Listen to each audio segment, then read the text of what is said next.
ده لقطات سريعة من المؤتمر الصحفي اللي عقد النهارده، والجزء الخاص اللي أنا يعني توقفت عنده جدا متأمله.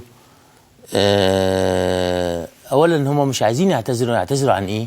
يعني ما حدش قال مثلا الدكتور محمود حسين ما قالش مثلا إحنا متأسفين للبنت اللي اتضربت دي، سواء اللي ضربها كان من الإخوان أو من غير الإخوان مثلا. لو هو مش عايز يثبت إن الضربة من الإخوان كان قال إحنا بنعتذر إن البنت اللي اتضربت في الشارع بتاعنا سواء من الإخوان أو من غير الإخوان، بنعتذر عن ده. مش عايز يعتذر عن ده، مش عايز يعتذر عن الكلام اللي اتقال على الصحفيين والشتيمه والبتاع. واكتفى احمد عارف بان هو اتكلم عن ان هو في الاول قال للدكتور احمد عارف انه الصحفيين احنا بنعتز بيهم وبنقدرهم. طب انا اصدق مين بقى في الاخوان؟ اصدق المتحدث الرسمي احمد عارف، ولا اصدق حد مثلا زي الدكتور رشاد بيومي نائب مرشد جماعة الإخوان المسلمين في حوار مع جريدة الوطن؟ الإعلاميون لم يدخلوا طرفا في الأزمة داخل مقر الإرشاد. ماشي كويس، بل هم طرف من الأساس، والصحفيون جاءوا لكي يهتفوا ويقولوا ويقلوا أدبهم وهم كانوا يسبون ويشتمون.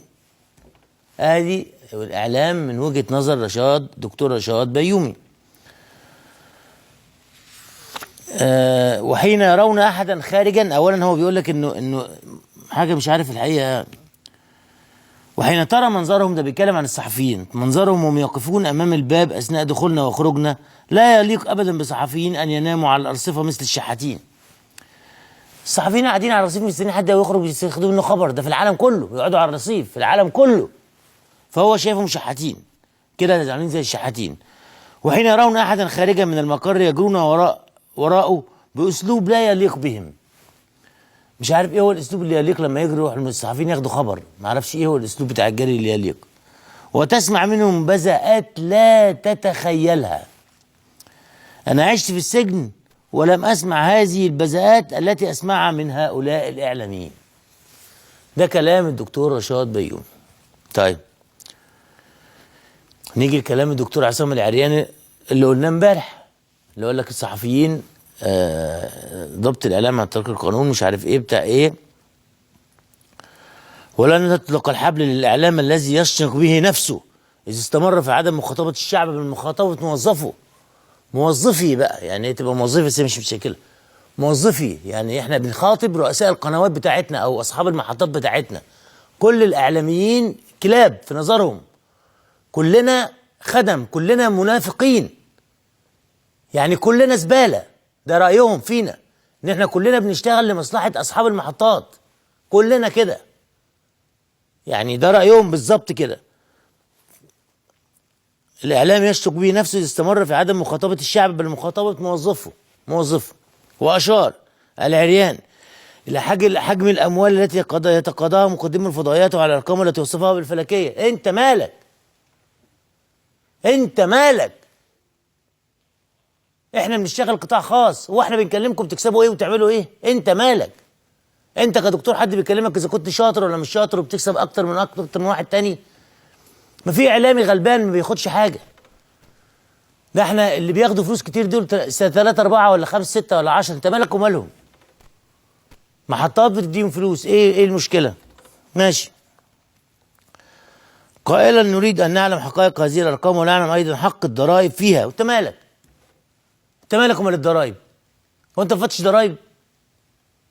ادي كلام عن الصحفيين اللي بيقولوا الدكتور رشاد بيومي، واللي بيقول عصام العرياني، واللي بيقول محمود غزلان انه الاحداث اللي حصلت يوم السبت الماضي شارك في الاستفزاز بعض الصحفيين والمصورين الذين حضروا مع المنتظرين لتغطيه الاحداث، فاذا بهم يصبحوا فاعلا رئيسيا بها، مما تسبب في وقوع اشتباكات محدوده ترفضها جمله وتفصيلا. اما بقى في مؤتمر بني سويف اللي كان حضره، كان ده منشور في الاهرام، المرشد قال علينا سحرة فرعون. والنهارده ولا امبارح الحديث بتاعه ده، النهارده مرشد الاخوان في اليوم السابع يواصل هجومه على وسائل الاعلام والمعارضه في رسالته الاسبوعيه.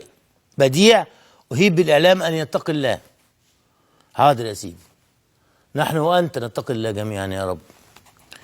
وبالمعارضه ان تعبر عن رايها بالكلمه الطيبه والتظاهر السلمي. وصل الدكتور محمد بديع مرشد الاخوان المسلمين هجومه على وسائل الاعلام وقوى المعارضه الرافضه لسياسات الدكتور محمد مرسي رئيس الجمهوريه والحكومه، قائلا ان ابواق الفضائيات اضحت لا هم لها الا كتمان الخير ونشر الفساد والشر، وقد امرنا ديننا بالقول الحسن. وطالب بديع في رسالته يقول ده احنا اللي ننشر الفساد وبننشر طبعا المسؤوليه دي على الشتيمه دي لينا ولحضراتكم. انتوا مش بعيد عن الشتيمه دي، لان انتوا اللي يعني طبعا كل شيء بايد ربنا سبحانه وتعالى. بس محمود سعد موجود هنا عشان خاطر في ناس بتشوفه، وعمرو اديب موجود هناك لان في ناس بتشوفه، وريم ماجد موجوده هنا لان في ناس بتشوفها، ولميس الحديدي موجوده هنا لان في ناس بتشوفها، وخيري رمضان موجود هنا في ناس بتشوفه، تامر امين موجود لان الناس بتشوفه، مجدي الجلاد و مش عارف اسماء بقى كتيره، يسري فوده وي وي وي وي عد زي ما انت، دينا عبد الرحمن، عد زي ما انت عايز. كلنا موجودين باوامر صريحه من الجمهور. احنا مش موجودين غير بسبب ده بس، مفيش غيره. لان احنا قنوات خاصه. هوب بني خلاص رئيس المحطه يعني ممكن عشان علاء راجل طيب وراجل ابن بلد زينا ومن السيده زينب، ممكن يجيب لي فنجان قهوه ويدخلني عنده في مكتبه اقعد شويه. مش اكتر من ربع ساعه، وبعد كده هيقول انا مش فاضي لانه عندي شغل. ومع السلامه يا استاذ. الاستاذ موجود فينا او الاستاذه موجوده مننا عشان خاطر في ناس بتحبها وفي ناس بتسمعها، تصدقها ما تصدقهاش، بتسمع منها اخبار. مش ضروري على فكره تكون الناس بتصدقنا، انما احنا بننقل لهم الاخبار، بننقل الاخبار. هو بقى ممكن انا احشي الخبر ده اقول فيه رايي، ماشي. هو المشاهد مش غبي، المشاهد بيختار، ولذلك تلاقي في ناس بتتسمع عندها الاخبار وناس ما بتتسمعش عندها الاخبار. في ناس بيحبوا يسمعوا الحوار بتاعهم، في ناس يحبوا يسمعوا اخبارهم، في ناس يحبوهم بيتكلموا. جماهير شتى. يتكلم على 84 مليون او 86 مليون دلوقتي. الكلام الاخراني 86 مليون لان في 8 بره، يبقى 84 مليون. 84 مليون موجودين، كل واحد بيسمع اللي يعجبه، فنحن موجودون هنا برضاء الناس عنا. وانس خلاص ما حين الناس ما بترضاش، ما فيش حد فينا هيعرف يخش محطه فضائيه اصلا يعني. وطالب بديع في رسالته الاسبوعيه اليوم الخميس حملت عنوان قيم وثوابت توحد الامه، وسائل الاعلام ان تتقي الله سبحانه وان تتاكد من مصادرها، لان بعضها لا ينقل اخبارا عن الصادقين، مشيرا الى انها عليها ان تعلم انها تتحمل الوزر الاكبر في ذلك، وتتحمل كل ما يترتب على نقل الكذب والإشاعات المغرضة من أضرار للأفراد أو المؤسسات والأحزاب والهيئات والوطن. سامعيني كلام طبعا. بص بقى عمك المرشد، وإن لم تحاسب عليها في الدنيا فلن تفلت من الحساب عليها في الآخرة. أنت كمان هتتدخل في الآخرة؟ يعني اتدخلت في الدنيا بصفتك المرشد وماشي الحال، إنك كمان هتتدخل في الآخرة يا عم مولانا. عود للقرآن، فلا تزكوا أنفسكم وأعلم بمن اتقى. ما تتنططوش علينا. في تصريحات من القرآن الكريم، من القرآن الكريم في تصريحات، فلا تزكوا أنفسكم وأعلم بمن اتقى. ونسمع يقول لك إيه؟ أصل دي جماعة ربانية. جماعة ربانية؟ يعني زي ما يكون بالظبط كده حد يجي يكلمني يقول له لا مالكش دعوة بينا، أنت راجل بتاع ربنا. أنا راجل. في حد يقول على نفسه كده؟ أنا جماعة ربانية؟ البنا ما قالش كده. الشيخ حسن البنا، الشهيد حسن البنا ما قالش كده. انتوا تجاوزتوا ما قاله حسن البنا. حسن البنا ممكن يكون قال ده كده في قعده في مقاله بيكتبها، انما لما عمل مؤسس هنجي لها دلوقتي. ادي كلام الدكتور بديع، وقلنا كلام الدكتور غزلان، وقلنا ده كلام الدكتور رشاد، وفي شيخ هنا دكتور مش عارف اسمه ايه، مش مهم اسمه برضو. الصحافة ما بين الشرف والقمامة. الشرف قليل والقمامة كتير. احنا في الزبالة. بس يعني هو ملوش موقع في الحياة بحيث ان احنا نهتم بكلامه ونقول كلامه باسمه وبتاع. وانا عايز اقول حاجة مهمة جدا احنا كلنا بنغلط فيها، وانا اولكم. انا بقولها للناس ولزمايلي. في تصريحات بتخرج عن لا شيء، فيجب ان تذهب الى لا شيء. يعني تصريح بيخش من هنا ويخرج من هنا، ما نتوقفش عنده. ده انا موافق عليه ده تماما.